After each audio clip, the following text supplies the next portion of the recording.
All right, guys. So we have a first injury report of the week, and Jamar Chase is on that list. Thankfully, Cam Taylor-Britt was a full participant in process, so again, as long as there's no setbacks, he should be good to go for this weekend. Especially with now him being activated off the IR, 100%. There shouldn't be any problems or setbacks. We should have Cam Taylor-Britt this weekend. Jamar Chase, his status is up in the air right now. He's expected to return at literally the 31st, which is the day of this game. But we have to see whether or not he's able to play. We'll kind of get more updates throughout the week. Keep in mind, he is a veteran player, so it doesn't really mean much if he doesn't practice on Wednesday, and even if he doesn't practice on Thursday. If he can at least get some limited practice in, he could potentially play, even if it's just a limited snap count, just to kind of get, him out there and kind of be a decoy. Jalen Davis had a groin injury. He was limited on Wednesday. We'll kind of monitor him throughout the rest of the week. Cam Sample has a knee injury, and he was also limited participant in practice on Wednesday.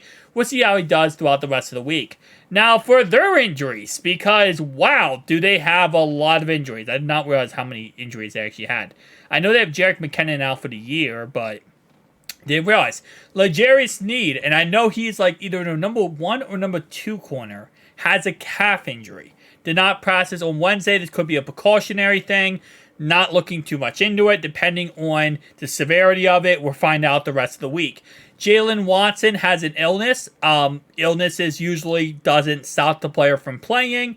It might keep him out from Wednesday or Thursday practice, but most likely he'll play, and he'll practice on Friday. Isaiah Pacheco has concussion / a shoulder injury. Did not participate in practice.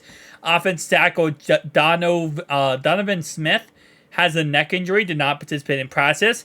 Kadarius Toney has a hip injury. Might be the best thing possible for the Chiefs here that he was not at practice. I'm joking, Chiefs fan. Although, you know what? I say I'm joking, Chiefs fans, but I'm pretty sure Chiefs fans are on my side on this one. Because I don't think anyone in Chiefs Kingdom right now likes Kadarius Toney. He has been the thorn in the side of a lot of big mistakes for the Chiefs this year. Lions game and obviously the offsides against the Bills. Trey Smith, guard. Ankle / knee injury, limited participant in practice. Nick Bolton, their starting linebacker, has a wrist / abdomen injury. He was a full participant in practice. Mike Edwards, their safety, knee injury, full participant in practice. McCole Hardman, thumb injury, full participant in practice. Trent McDuffie, cornerback, had a shoulder injury, full participant in practice. Charles, defensive end, groin injury, full participant in practice. And Joshua Williams, cornerback, neck injury, full participant in practice. So, a bunch of injuries for them, but in all honesty, I'm expecting all of these players to be ready to go for this upcoming game. Again, unless there is any setbacks or problems. Usually Wednesday doesn't really tell the full story at all. Usually Wednesday is simply just a walkthrough day for a lot of teams or just light process.